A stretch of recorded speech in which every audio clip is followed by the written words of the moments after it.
2024 시즌 양대 리그 사이 영상의 주인공이 탄생하였습니다. 시즌이 어느 정도 끝나갈 때쯤부터 관계자 및 야구 팬들은 사실상 2명의 투수가 거의 확정적으로 사이 영을 탈 것으로 내다보고 있었는데요. 그 예측이 정확히 들어맞으면서 이변 없이 두 투수가 사이 영 영예를 안게 되었습니다. AL의 주인공은 디트로이트 타이거스의 타릭스 쿠버이고 NL의 주인공은 애틀랜타 브레이브스의 크리스 세일입니다. 두 투수는 모두 이번이 첫 사이 영입니다. 그리고 2명 다 자완 투수죠. 양대 리그가 모두 자완 투수가 받은 것도 이례적일 겁니다. 최근으로 본다면 2002년 내셔널 리그 사이 영 랜디 존슨, 아메리칸 리그 사이 영 베리 지토였습니다. 22년 만에 나온 기록이네요. 그럼 외적인 이야기는 여기까지 하고 이 두 투수가 사이 영을 받을 수 있었던 근본적인 이유, 올 시즌 압도적 퍼포먼스를 보였던 모습들을 살펴보겠습니다. 먼저 내셔널 리그의 크리스 세일부터 이야기해볼까요? 크리스 세일은 올 시즌 35살의 나이로 어쩌면 이제 커리어 내리막에 들어서는 투수라고 봐도 이상하지 않은 시기였습니다. 실제로 지난 3년간의 성적을 보면 그렇게 본다 한들 이상한 게 아니었죠. 그런데 2024 시즌을 앞두고 애틀랜타와 트레이드 되었고 그 트레이드와 맞물려 화려한 부활을 하게 되었습니다. 아메리칸 리그에 있을 때 그렇게나 타기 힘들었던 사이 영까지 얻게 되었죠. 24 시즌 그의 성적은 29번 선발 출장에 177.2이닝, 18승 3패, WAR 6.4, ERA 2.38, 삼진 225개, FIP 2.09를 기록했습니다. 로테이션을 3번 정도 돌지 못했고 그에 따라 이닝수가 180이닝을 넘지 못했지만 최근의 사이 영은 이닝수보다는 세부 지표를 조금 더 보기 때문에 전혀 문제없이 사이 영을 얻을 수 있었습니다. 이번 시즌 그가 기록한 WAR 6.4는 개인적으로 통산 두 번째로 높았던 WAR로 2017년 7.6 이후 가장 높았던 시즌이었습니다. 그리고 올 시즌으로 보면 전체 투수 중 가장 높은 WAR이죠.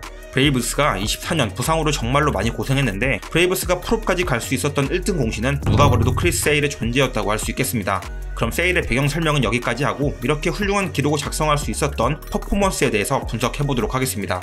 세일은 대표적인 슬라이더 투수로 구분됩니다. 커리어 내내 슬라이더는 그의 코어였고 필살기였죠. 올 시즌엔 그 강도가 더 강해졌습니다. 우선 슬라이더의 구사율이 40.3%로 그가 던진 구종 중 가장 많은 구사율을 보였습니다. 그리고 그 다음으로 포심 37.8%, 체인지업을 14.7%, 싱커를 7.2%를 구사했습니다. 그리고 그가 던진 슬라이더는 올 시즌 모든 투수의 슬라이더 중 가장 높은 런밸류를 보였습니다. 전체 구종으로 비교해도 1위 케이드 스미스의 포심 페스티벌 다음에 위치한 전체 2위를 기록하기도 했죠. 슬라이더로 이를 냈다고 봐도 무방합니다. 기록된 지표로 보면 이렇습니다. 피안타율 1할 7푼 1리, 피장타율 0.236, 헛스윙률 42.7%, 삼진율 41.6%, 1135구를 던지며 기록한 기록입니다. 타자들이 그의 슬라이더를 공략하지 못했다라는 뜻입니다. 실제로 그가 슬라이더를 내준 홈런은 단 1개이며 삼진은 124개입니다. 2루타 이상의 장타를 보더라도 고작 14개밖에 되지 않죠.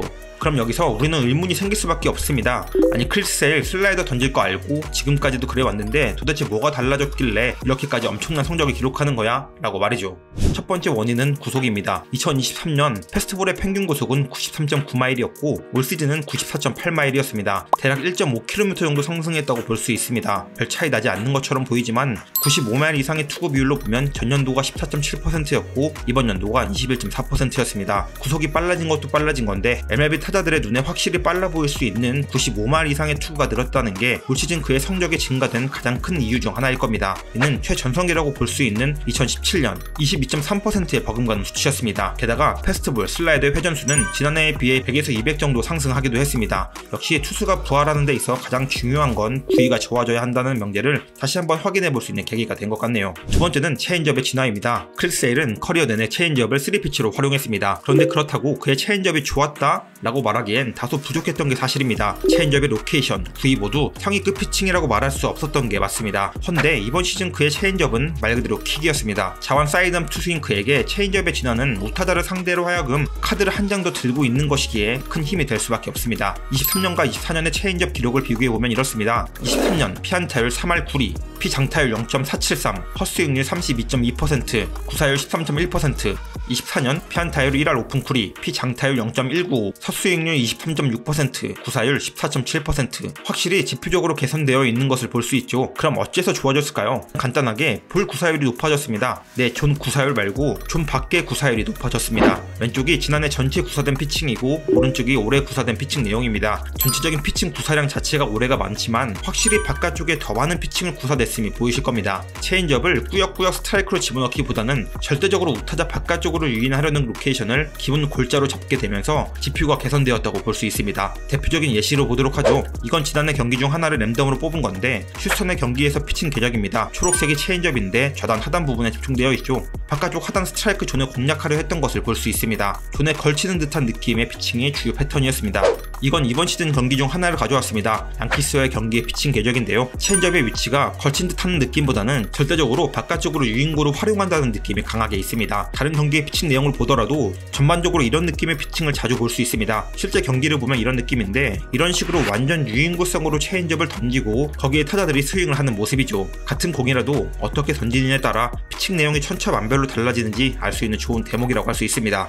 이제 가장 중요한 세 번째 이유인 피칭 구조를 보겠습니다. 그의 슬라이더를 어떻게 더 강화시킬 수 있을까를 생각하면 단순해집니다. 그의 슬라이더를 칠 수 없는 상황을 더 많이 만들면 된다입니다. 그럼 어떤 상황에서 구사되는 그의 슬라이더가 가장 치기 어려울까요? 당연히 유인구로 던질 수 있는 상황에서 던져지는 슬라이더가 가장 치기 힘들 겁니다. 올 시즌 슬라이더의 구사율이 올라간 데에는 슬라이더의 스트라이크 존 피칭도 늘어난 것도 있지만 슬라이더의 유인구 피칭도 그만큼 많이 증가를 했기 때문도 있습니다. 전체적인 볼륨 자체가 높아졌던 배경이죠. 그럼 슬라이더의 볼 피칭, 즉 유인구성 공이 얼마나 효과적으로 타자들에게 먹혀줄 수 있느냐가 관건이라고 할 수 있을 겁니다. 여기서 이제 주요했던 변화 중 하나가 패스트볼의 스트라이크 존 변경입니다. 맨 왼쪽은 2017년 패스트볼의 스트라이크 비율입니다. 크리스 세일을 기준으로 본다면 바깥쪽 세 곳에 가장 많은 스트라이크가 물려 있습니다. 바깥쪽으로 주요 로케이션을 두고 던진다는 뜻이죠. 그리고 가운데는 2023년입니다. 전체적으로 중단의 스트라이크 콜이 몰려있죠. 지난해 포심 패스트볼의 피장타율이 높았던 이유입니다. 가운데 물리는 공들은 타자들에게 좋은 먹잇감이 되기가 쉽죠. 그리고 오른쪽이 이제 2024년입니다. 높은 쪽의 스트라이크 비율이 올라갔습니다.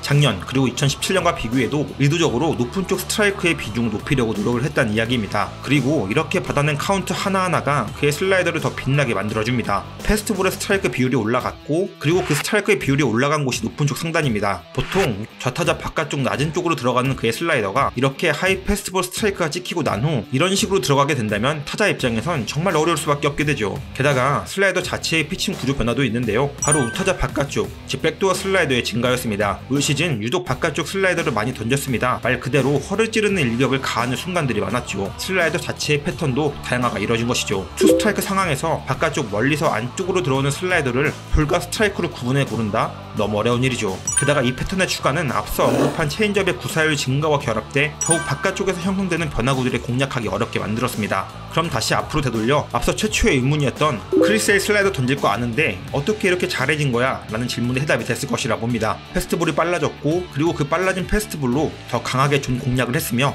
그렇게 만들어진 카운트를 슬라이더로 결정지었다. 그리고 비교적 단순한 그의 패칭 패턴을 다양화하기 위해 우타자 바깥쪽을 적극 활용했다. 그 방법으로 채택된 게 백도어 슬라이더와 더 많은 유인구 체인지업이었다. 단순 특정 하나가 잘 보완되어 이번 성적이 좋아졌던 게 아니라 전체적인 피칭 구조 자체가 엄청나게 단단해졌습니다. 그리고 그게 저 사이영을 받을 수 있었던 것이라 생각됩니다. 다음은 이제 디트로이트의 타렉 스쿠볼입니다. 올해 27살인 스쿠볼은 크리스 사일과는 반대로 이제 꼽히는 전도 유망한 선수입니다. 즉 큰 부상만 없으면 앞으로 7, 8년 이상은 리그를 호령할 만한 투수라 평가할 수 있습니다. 실제로 올 시즌 보여준 그의 퍼포먼스는 그렇게 내다보더라도 전혀 이상하지 않습니다. 혹자는 스넬보다 확실히 포텐이 더 좋다. 또 다른 관계자는 올 시즌 같은 폼을 보여준다면 2연속 내지는 3연속 사이영도 가능할 것이다 라고 내다보기도 했습니다. 만약 그렇게 된다면 클레이튼 커쇼 이후 최고의 자완 투수가 되겠네요. 그럼 올해 어떤 기록을 작성했는지 볼까요? 24시즌 그의 성적은 31번 선발 출장에 192이닝 18승 4패, WAR 5.9, ERA 2.39, 삼진 228개, FIP 2.49를 기록했습니다. WAR은 크리스 셀 다음으로 전체 2위였습니다. 그리고 당연히 이 기록은 본인 커리어 하이 기록입니다. 그럼 배경 이야기는 짧게 여기까지 하고 바로 스쿠볼의 퍼포먼스를 분석해 보도록 하겠습니다.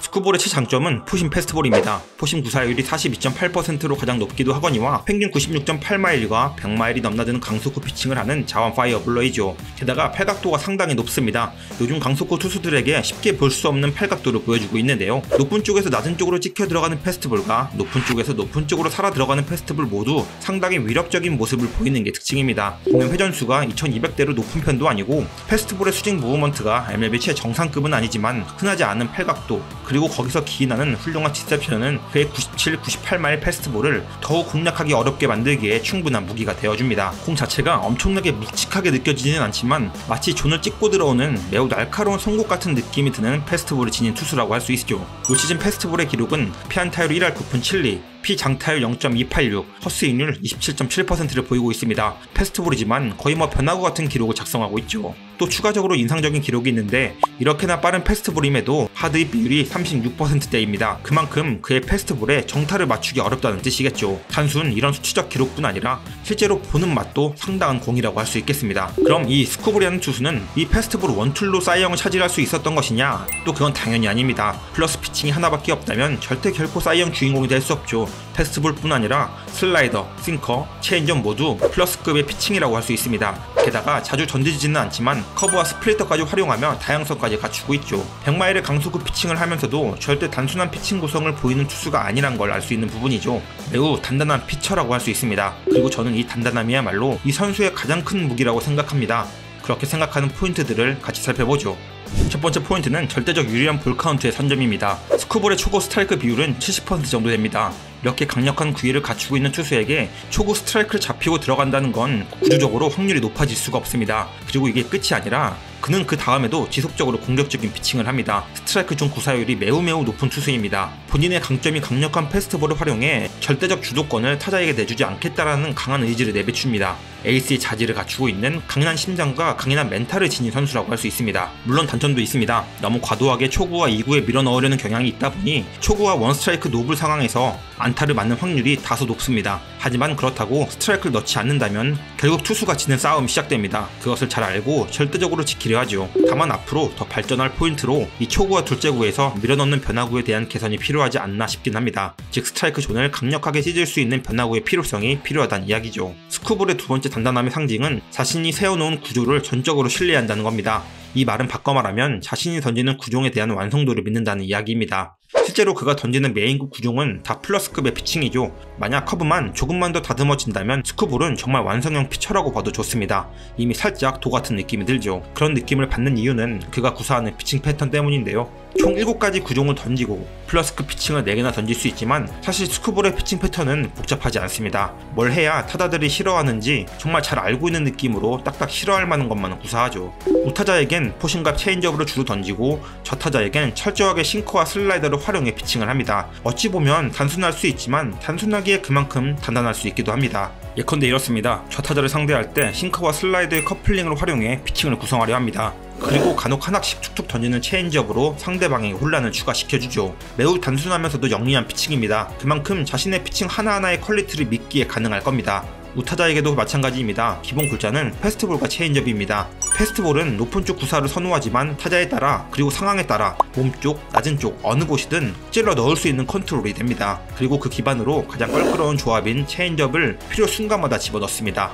100마일이 넘나드는 패스트볼로 스트라이크를 잡힌 이후 체인지업에 대처를 해 안타를 만든다? 그런 상황은 100번 중에 10번도 안 될 겁니다. 그가 실투로 미친듯이 던지지 않는 한 말이죠. 그렇다고 이것만 할 줄 아는가? 그렇지도 않죠. 이 단단한 패턴 이외에 자신의 구종을 시기적절히 사용할 줄도 압니다. 파울 타구가 필요하거나 3루 쪽으로 타구를 보내고 싶을 때 슬라이더를 피칭에 끼워 넣습니다. 싱커도 마찬가지입니다. 포심이 타이밍적으로 맞아 들어간다고 생각이 들 때 하나씩 던져줍니다. 그의 싱커는 각의 크기보다는 살짝 가라앉는 느낌의 피칭이기에 패스트볼인 줄 알고 쳤다가 땅볼이 되는 경우가 많이 발생하게 되죠. 커브는 딱 오구중다운 면모를 보입니다. 타이밍적으로 중간중간 한 번씩 타자가 생각하지 못하는 타이밍에 카운트를 잡아주죠. 이 모든 것들이 합쳐지면 사이영을 받을 수 있는 이유가 설명이 됩니다. 사실 이리저리 길게 설명하긴 하지만 한마디로 바꿔 말하자면 공 하나하나가 진짜 지린다라는 느낌이 드는 투수입니다. 또 한 명의 레전드급 투수가 탄생했음을 느낀 시즌이었습니다. 아프지만 않는다면 분명히 그렇게 되리라 봅니다.